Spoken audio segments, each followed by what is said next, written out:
এখানে সোহাগ নামে একজন দোকান মালিক ছিল, একটু ওনার বিষয়ে কি জানেন? এখন চিনি না।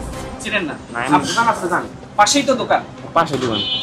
চেনেন না? না, চিনি না। ভাই আপনি তো এখানে বসেছিলেন, একটু একটু বলবেন। আমরা কাস্টমার ভাই, আমরা চিনি না কারণ। আপনি কি এখানে প্রতিদিন দোকান নিয়ে আসেন? দোকান কি জানেন আসলে একটু বলবেন? আমি কিছুই জানি না। আমরা তো এদিককার না। তো এখানকার না না? মানে আমি জীবনে কল্পনাও করতে পারি নাই যে বাংলাদেশের পরিস্থিতি এরকম পর্যায়ে দাঁড়াইবো কোনো একদিন। একটা মানুষের কথা কয় না, কয় আমি চিনি না।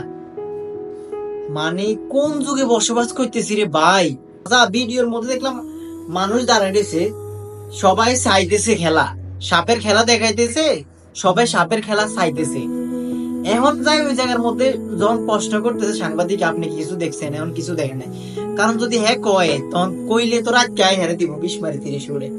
হয়তো কথাগুলো আপনি ফানি হইতে পারে ভাই, কারণ কেউ সাক্ষী দিব না, কেউ নাই, সবাই ভয় আছে, ভয় পাইতেছে। মানে এলাকার মধ্যে এতটাই তাণ্ডব চালাইছে যে সবাই যদি কেউ কথা বলে, কথা কইলে হের জবান বন্ধ।